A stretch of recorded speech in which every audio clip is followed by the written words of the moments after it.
Salut à tous, c'est Coulisses, le JT des services de la région. Nous sommes à Clermont. Derrière moi, le site de Delisle où se réuniront les conseillers régionaux en session. Et c'est là que nous allons. Coulisses d'avril, c'est parti.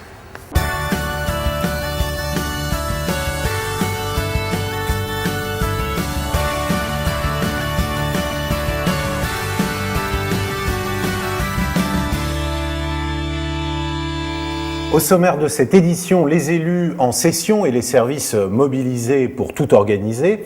Le très haut débit à Issoire, c'est un succès du service chargé du numérique, du pôle numérique. Et puis un portrait, celui de Christian Boudet. Christian Boudet est responsable du service des usages internes. Son job, faire en sorte que les agents puissent parfaitement utiliser les logiciels de la région. Son portrait par Alexis Magan et Laurent Rohr. Lumière.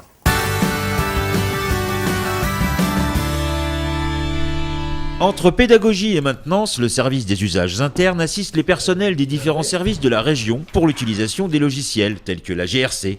Christian Boudet, chef du service, est là pour les aider à comprendre leur fonctionnement. Dans mon service, on s'occupe essentiellement des logiciels les plus transverses à la région, donc ceux qui sont les plus utilisés par le plus grand nombre de services. On les aide pour certains services à monter leur cahier des charges dès lors que leur projet touche à l'informatique. Et puis on est également le point de liaison entre les services et les éditeurs externes de tous ces logiciels. Former les personnels, mais aussi diagnostiquer les besoins informatiques des services, adapter les logiciels. Christian Boudet doit anticiper sur les fonctionnements de demain, comme la dématérialisation du courrier. On a une direction qui est volontaire pour tester le fonctionnement de cette dématérialisation. Et on estime qu'on va gagner énormément en écologie, on va dire. Des centaines de milliers de pages économisées chaque année et bientôt, pour certains, le télétravail. Là aussi, le personnel en autonomie sera formé par le service de Christian Boudet. Le très haut débit à Issoire, c'est fait et c'est un joli coup réussi par le pôle numérique. L'État a sélectionné l'Auvergne pour tenter une expérience de déploiement du très haut débit dans les zones faiblement peuplées. Victoire donc du pôle numérique de la région Auvergne, symbolisée par l'inauguration des installations. C'était à Issoire le 7 avril dernier. Laurent Rohr et Alexis Magan y étaient.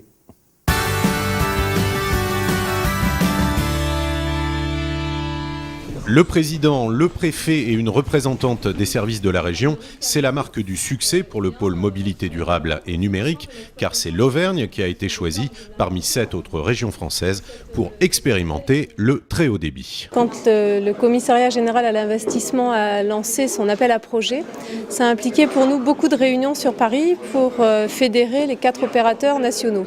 La condition, c'est qu'il y en ait au moins 2 qui soient partenaires de notre expérimentation à Issoire.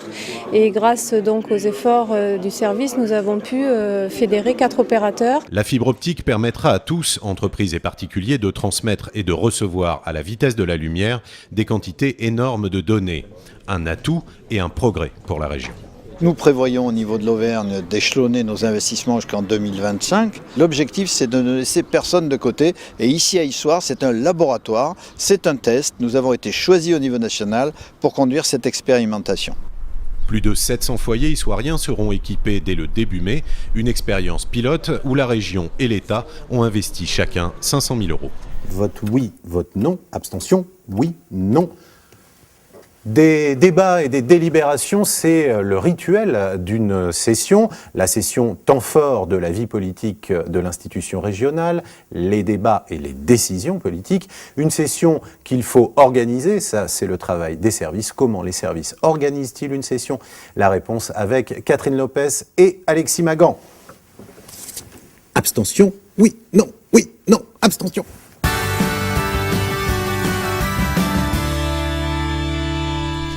À J-8 de la session du Conseil régional, au secrétariat de l'Assemblée, c'est l'effervescence. Dans un bureau, on centralise les rapports, on les vérifie, on compile tous les documents que le président envoie aux conseillers régionaux. Tout près de là, dans un autre bureau, il s'agit plutôt d'organiser les séances, de convoquer les élus, de mettre au point l'ordre du jour définitif de la future réunion de l'Assemblée. À chaque fois, c'est une véritable course contre la montre qui s'engage. On a des délais qui sont prescrits par les textes. 12 jours avant pour les réunions publiques, pour les séances de l'Assemblée, et 8 jours qui est prévu dans notre règlement intérieur de l'Assemblée pour les commissions permanentes. Donc ce sont des délais qui sont importants, il faut les respecter. Autre travail important du service, l'envoi à la préfecture des délibérations du Conseil régional et de la commission permanente. Ces délibérations sont transmises par voie électronique. La région a en effet été l'une des premières en France à faire le choix de la dématérialisation.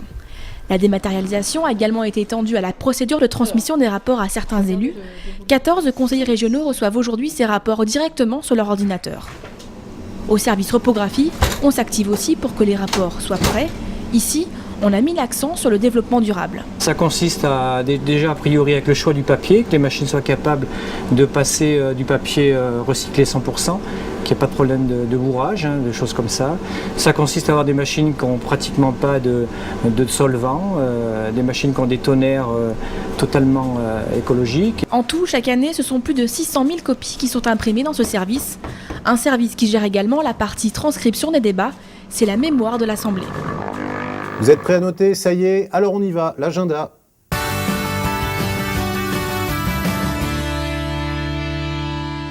19 avril 2011, débat et décision lors de la prochaine session du Conseil régional. Au programme, une douzaine de délibérations, parmi lesquelles le schéma régional du développement du tourisme et des loisirs 2011-2015, le cadencement des TER, la convention triennale entre les départements et la région pour le fonds d'aide à destination des commerçants et artisans de proximité. 20 avril, 18 mai ou 24 juin 2011, découvrez l'expo Un corps inattendu. Laissez-vous expliquer par un guide Chagall, Picasso, Miro et autres artistes. Pour vous inscrire, communication-interne@cr-auvergne.fr. 1er mai 2011, Randan rouvre ses portes à découvrir les collections 19e siècle de la famille d'Orléans. 6 pianos, tous classés monuments historiques depuis 1991. 4 d'entre eux venir voir à partir du 1er mai après de longs mois de restauration. 13 mai 2011, dans le Cantal, René Souchon part à la rencontre des présidents des 4 conseils généraux. Travail et discussion autour des dossiers communs, notamment la jeunesse.